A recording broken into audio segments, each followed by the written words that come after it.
Okay, I'm not going to say what it is yet, but it was so interesting. I was almost afraid to read an article I have over here because I wanted you to talk about it without me really knowing a lot about it. I want to kind of be the listener here a little bit because it was such a cool topic that you came up with.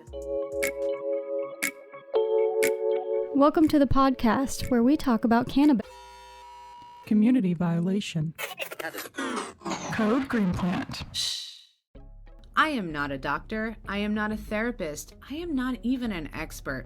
I am you. I am bringing information to you as I see it. But don't take my advice. Make your own choices and make them good choices. On with the show. Hi, and welcome to Code Green Plant. I'm your host, Christy Chanel, and I'm here with Phoebe James. Hello, everybody. And we are back, with burning topics. We haven't done a burning topic in a bit, so I figured we can kind of see what's happening in the world right now. It's time for burning topics. Do you have a burning topic today? My burning topic is just a person altogether, I think, at this point. You know, I was Jelly Roll. You know who I'm talking about? I love him. Do you? He's new to me. I have you known of him for a long time? Or is it just me he's new? Not a long time, but I follow his wife, Bunny. I see in research that she's somebody because people Google what she do. So tell me. Okay, I have history here, yes. This I can help you with. So I am a TikToker, as you know. I like to follow people on TikTok. And so I've been following his wife. I don't even know if I actually follow him specifically, but I follow his wife because she's just a really real human. And I don't feel any pretense with her or him. And I like that. And so the history of those two was, I can't be 100%, but I think they met in Vegas. But he was like a musician, but not really known at all. Like just that type. And I think she was I don't want to say a call girl because that's an escort. That's it. She was an escort, and she's proud of it, and she talks about it, and she does all that.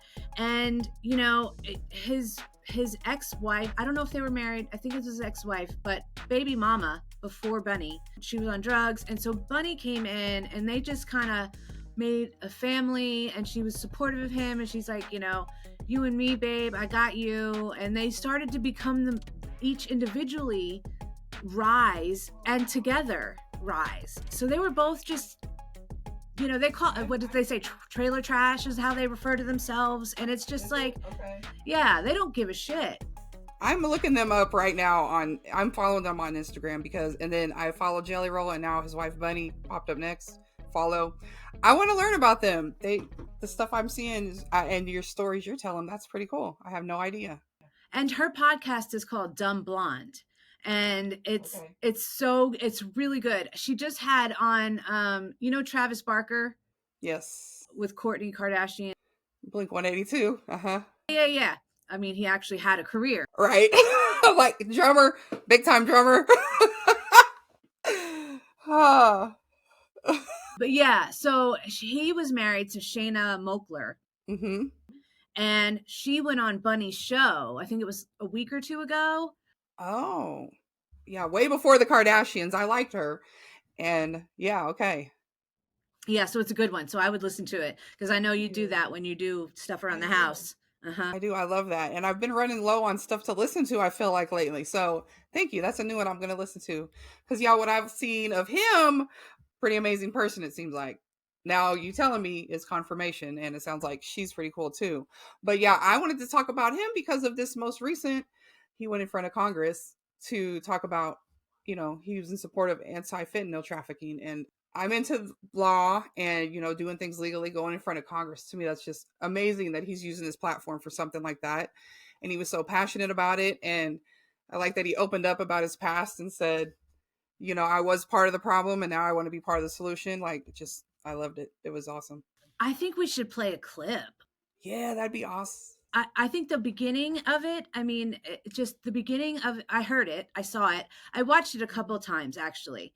And I was so into it. And what really got me about his speech was the fact that he's like, I can't even vote. I'm not Democrat or Republican. I'm not pushing. I'm not being bought. I am here because I care about this. Mm-hmm. And so for me, that means a lot more because he's not pushing an agenda except for what he's talking about. And man, He knows firsthand. yeah, without an agenda, just more people standing up for what they believe in that don't have a political agenda. I want to be with those type of people. In the time that I've been given to share my testimony here, I think it's important to note before I start that in these 5 minutes I'll be speaking that somebody in the United States will die of a drug overdose, and it is almost a 72% chance that during those 5 minutes it will be fentanyl related. Having started that way, Chairman Brown, Ranking Member Scott, and esteemed committee members, thank you for having me. I know this is a bit of a curveball, but I like a little baseball myself. My name is Jason D. Ford, but to most I am known as Jelly Roll. It is important to establish earlier that I am a musician and that I have no political alliance. I am neither Democrat nor Republican. In fact, because of my past, my right to vote has been restricted. Thus far, I have never paid attention to a political race in my life. Ironically, I think that makes me the perfect person to speak about this because fentanyl transcends partisanship and ideology, gentlemen and women. This is a totally different problem. So I will post a link so that you guys can hear that speech in full. I think it's very powerful and I think it's noteworthy. And when it's coming from such a genuine place, you can just touch so many people because people feel it. Like I was getting a little misty-eyed listening to that, because I know he's telling the truth about the people that he lost. And he was part of the problem, and the fact that he was part of the problem and is now standing up to be a part of the solution with the facts behind being part of the problem is going to change things. Yeah, it's pretty inspiring. How old was he? 39? Yeah, that's what he said. And in his speech, he just, was saying that he's taken this long to get where he's at. And like, if he can do it at 39, hey, it's never too late. Your burning topic is so much heavier than mine. It was good.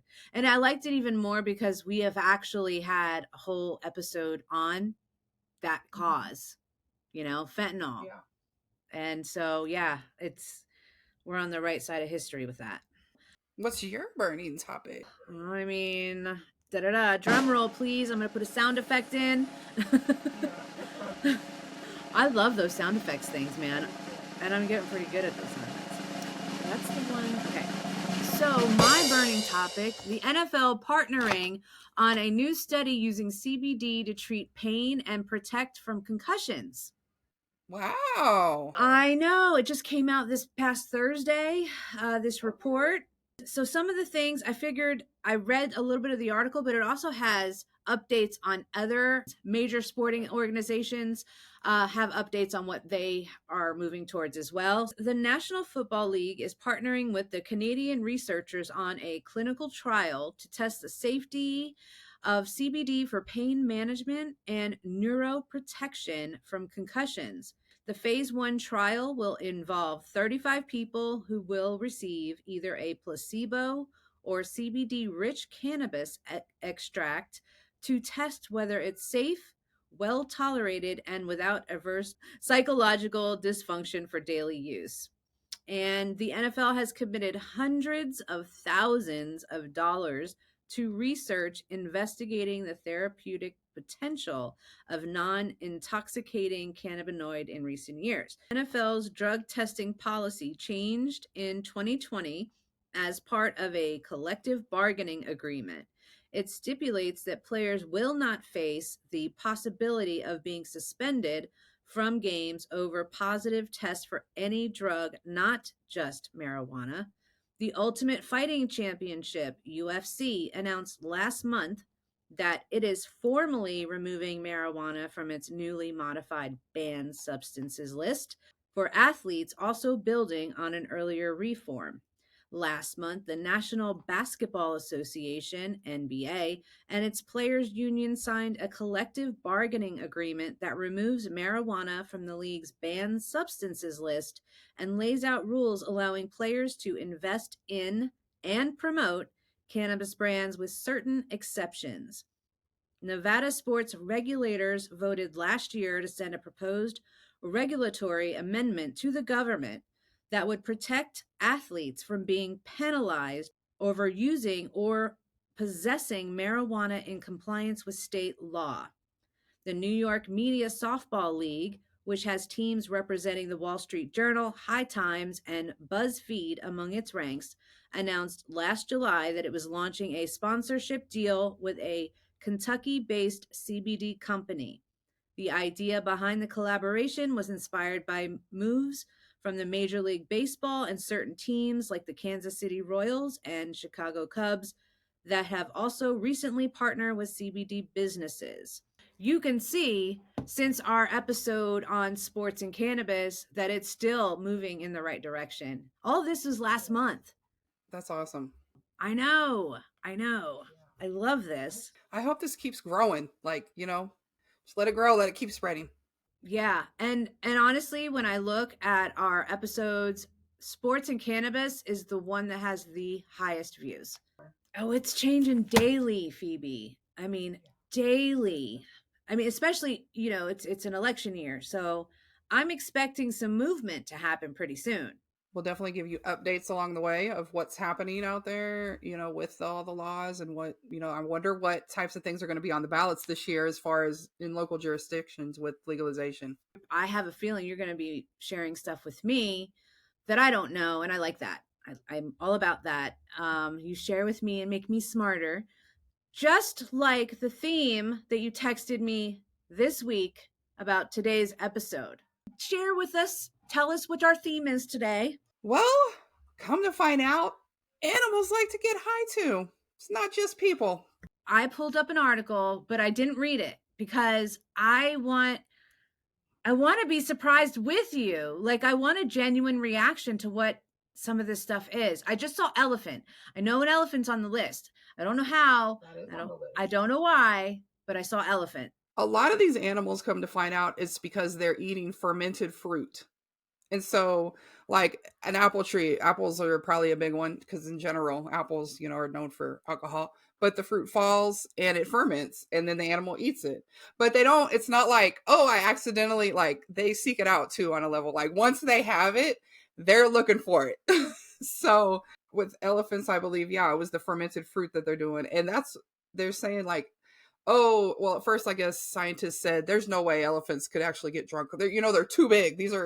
But come to find out, elephants don't have the, there's an enzyme that breaks down alcohol basically in our bodies.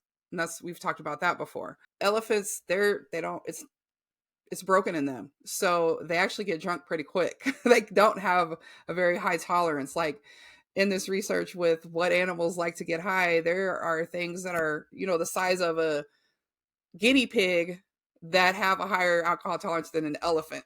So wow. Okay, so they aren't born with that enzyme, or they just it's okay. They don't have it, or they have it, I think, but it's like broken, or it just doesn't. It's not very efficient, so it can't break the alcohol down as quick and flush it out. Because it's a toxin. At the end of the day, alcohol is a poison. It's just how you process it. It gives you those effects. So yeah, elephants are on the list, Christy. You are correct. Can I guess another animal? Yes, please do. Okay, so I think, monkeys are very smart and very intelligent. So I would bet a monkey is on the list.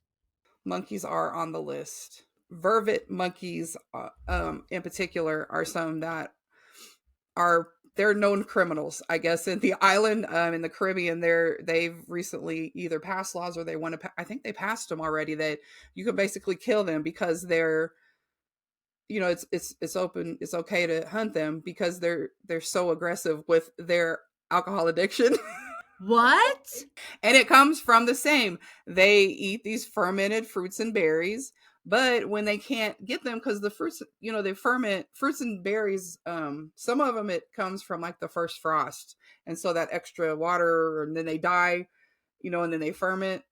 So I think that's so long. But when the monkeys run out of that and it's not readily available, they will start stalking the tourists and stealing their alcohol. And I've actually seen animals get really aggressive with stealing food. So I can only imagine, like, oh, they're itching. They want They want to get drunk. So they're really, and they get aggressive sometimes, those monkeys, you know, you can't trust them. Wow. It never even entered my mind that this was happening. Like, I thought that was just a human flaw. No, well, I know. And that's what's kind of amazing here is, again, like, let's just take the shame and stigma out of this, because this is part of nature. Yeah, we can't resist it, you know, and just like humans, like some of these animals get addicted to it and it causes problems for them. Like they'll die because they done got addicted to something they can't stop. You know, it's like they literally in nature, wild animals have the same problems as humans when it comes to drug use. It's kind of wild. So, bees. Oh, wait, I want to guess. Oh, guess. I'm sorry. Hey, how many animals do I have on the list? Well, there's a lot out there, but on my list, 15. Okay, well, I have 15 to guess from. You've already said bees, so go ahead with the bees. Oh, well, because bees are very interesting to me. And I see for them, I didn't get in what I was reading, I didn't get the sense that they get addicted, but it'll happen. It'll be flowers. You know, that's what bees do. They go and get nectar. The nectar, and come to find out, that can ferment also and turn into alcohol.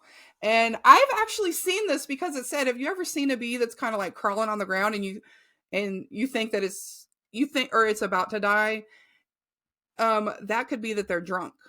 Oh my God. That's what it actually is. My whole life has changed. And if they can still fly, like if they're not so drunk they can't fly, if they can fly, they'll actually crash into flowers and trees. And it's obvious how they move. They get drunk. But wait, I'm going to take you a step further with bees, because that's why I wanted to talk about them. So they can't take that ferment back to the hive, because that could collapse the hive internally. Like that's toxic for them. So the guard bees, you know, bees all serve different roles in the hive. You don't know much. Yeah. Okay. So the guard bees will actually, if they find these bees, they will like destroy them. They'll like pull their legs off and tear them all up, so they can't crawl back to the hive, even because they want to keep them out. Like, no, you can't come and destroy our hive. You went and got drunk. So not only are you drunk, and yeah, it's like getting kicked out of the bar. No, you can't, or out of your house. Not only are you getting kicked out, but you're also like, they're tearing you apart to make sure you can't come home. Oh, wow. Crazy. Who knew? Nah, not me. I had no idea. The only thing I've ever known, and I'm sure it's on your list, is catnip. Yeah. Cats. That's on my list. Uh-huh. That's the only thing I've ever heard of actually getting an animal high and them liking it. So we know about that one. Okay. So then I'm going to say, okay, we said bees, we said elephants, we said cats and monkeys. Tiger? Well, they are similar to cats. I mean, they'll do the catnip thing. All cats are pretty much in line with catnip. Alligator. That's not. No, that's let's see. Actually, there's only one animal that is water based, I would say. I just want to say this. Thank God there are no drunk alligators, okay? We're all screwed. Florida, you're going down. True. All right, go ahead. Oh, no, just the only water-based animal that is dolphins. What? Dolphins are very human-like. What are they drinking? Oh, well, they're not drinking. See, I said there are other things that these animals can discover. And pufferfish.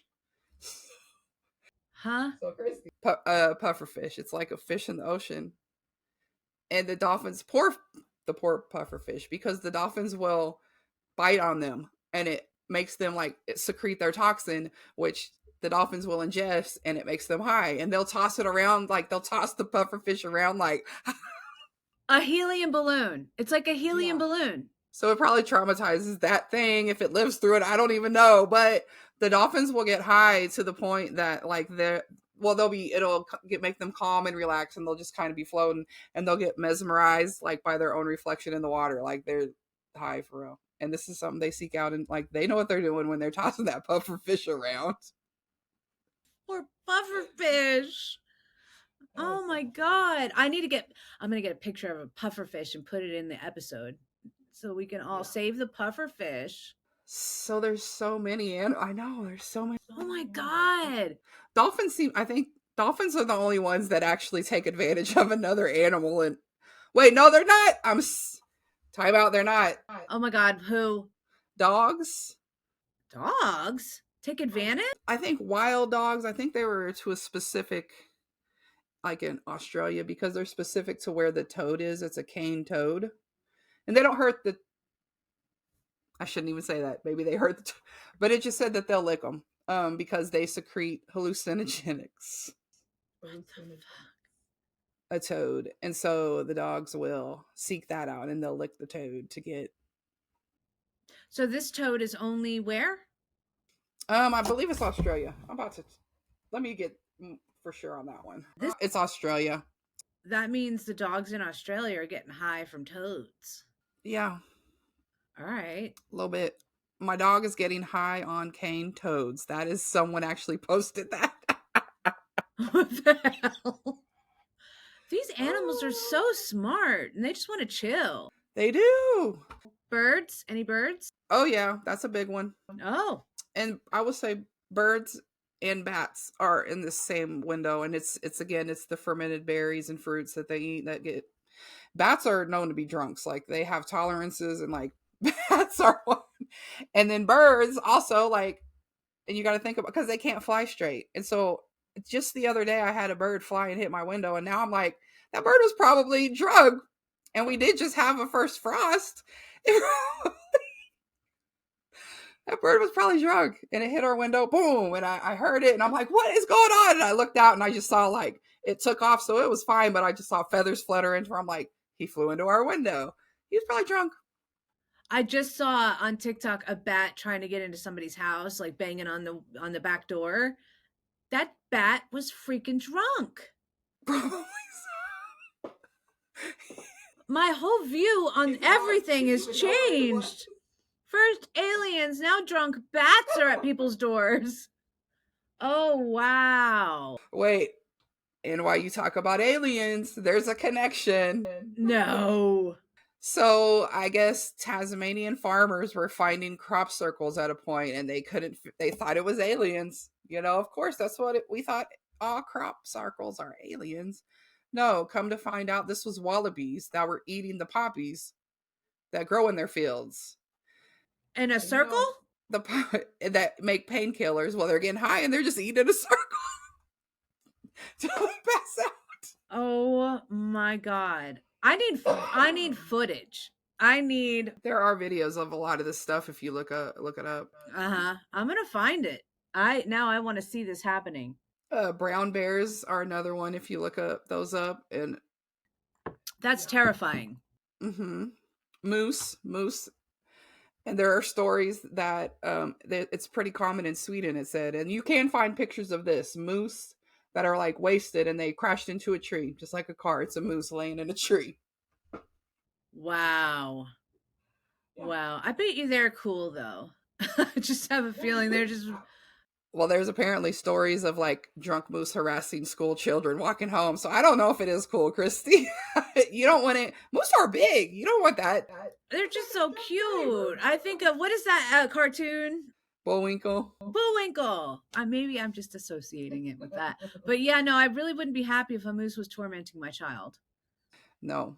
Mm-mm. And what can you really do there? Absolutely nothing. Here's another interesting one. The pentel tree shrew. It's in Malaysia, and it's very small. It weighs less than a pack of Skittles, and it actually has a tree, the Bratan plant, that it drinks its nectar, and that nectar has a 3.8% alcohol content. So it's like drinking a beer, and they drink it like water. They drink it. And what are these animals? I don't know that I've ever heard of that. A tree shrew. Yeah, they're very little. Mm-hmm. Kind of like, not a squirrel, but maybe consider it like a squirrel. They drink a certain tree nectar. And they're actually, it's funny, like it's evolved between the tree and the shrew that it's more accessible to them. They can crack it and get to it easier through evolution because they drink it so often and it gets them drunk. Another one that very human-esque, fruit flies. They get drunk. They like alcohol. Off of our own alcohol, like leaving outside type shit? Okay. Well, they're always just buzzing around, so... Yeah. It could be ours. Fermented berries, fruit flies, fermented fruit again. But it says that with fruit flies, what to me is the human, like that's very human of them. When the males get rejected, they're known to seek out alcohol. When they get rejected from like the female fruit flies? Rejection makes them want to go drink, apparently. I'm like, are you telling me fruit flies are like us? Yes. Yes. What? It's like you don't even think they have brains. You know what I mean? Well, but they have feelings. It just means that's how much that's just. That is their brain.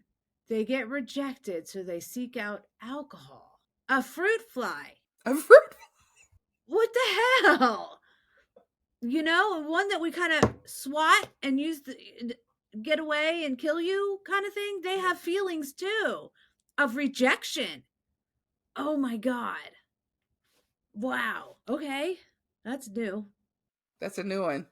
Who knew? Who freaking knew? You'd have to trip over this information. It's not something they're teaching you in school. No. Fruit flies get drunk because they're rejected. That's what I'm going to take away from this episode. Freaking emotion. I was like, I don't know. There's going to be more you take away from this because I have 2 more on my list that we should go over. The black lemur, and it gets high. It gets its jollies off of millipedes. What?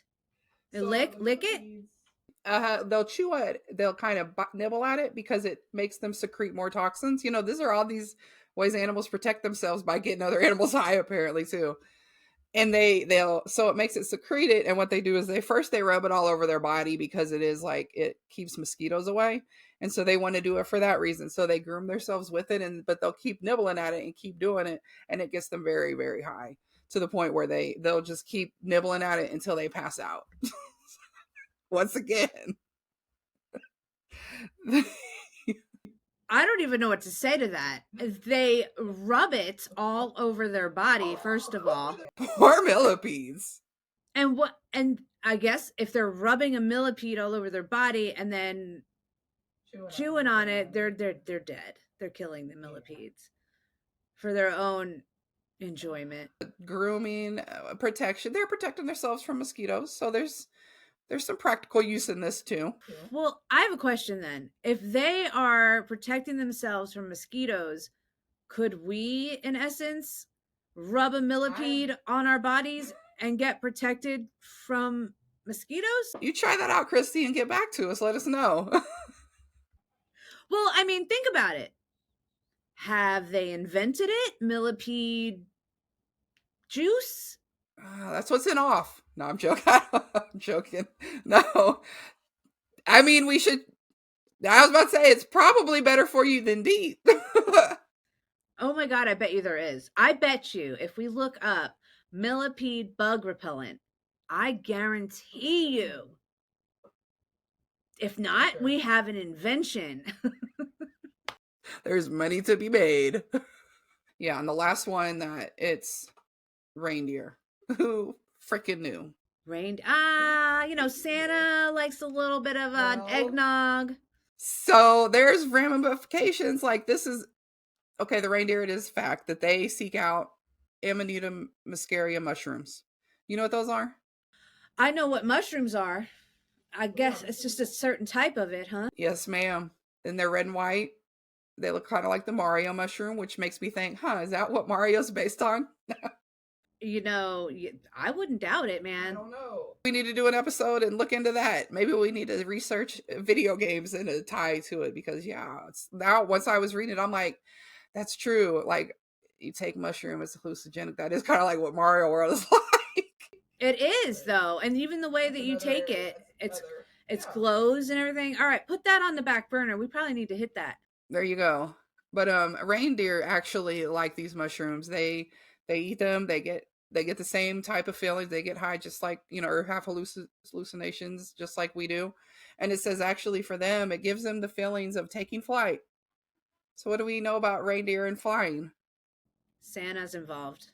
And then the mushrooms red and white. I mean, hey, I'm just giving you the facts. You do what you want with them. Okay, well, here's the question. Mushrooms, where can you find them? Is this all over the place, or is it cold climates? I'm wondering if it's in cold climates, we are definitely on to something. Let's see.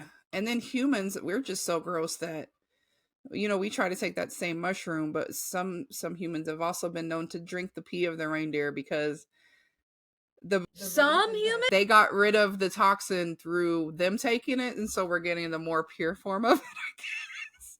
So again, another thing you can try, Christy. You can rub millipedes all over and drink some reindeer pee. That one. I will definitely try the millipede thing, though. Like, you could dare me as long as there was money involved. People drink their pee? Like that? I mean, I don't know how widespread it is, and I think it may be just like a wives' tale, but it's known through history that people apparently did that. Hell yeah, it's not old wives' tale. It's definitely not. But here's the problem with this whole theory.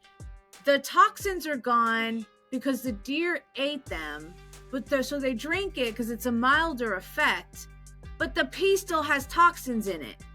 So, like, these people have not thought this all the way through, clearly. Well, are you ready for where it likes to grow? Where? Is it cold? It's found in southern Alaska down through the Rocky Mountains. All right, so there's no drunk deer in America. I think there probably is. I don't know.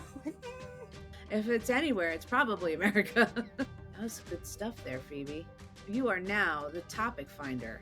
Really good stuff. I like that. Yeah, that was a good... I think it was... Are we done? This episode of Code Green Plant was sponsored by Simply Vibin LLC. Code Green Plant is a Simply Vibin production hosted by Christy Chanel along with her co-host Phoebe James.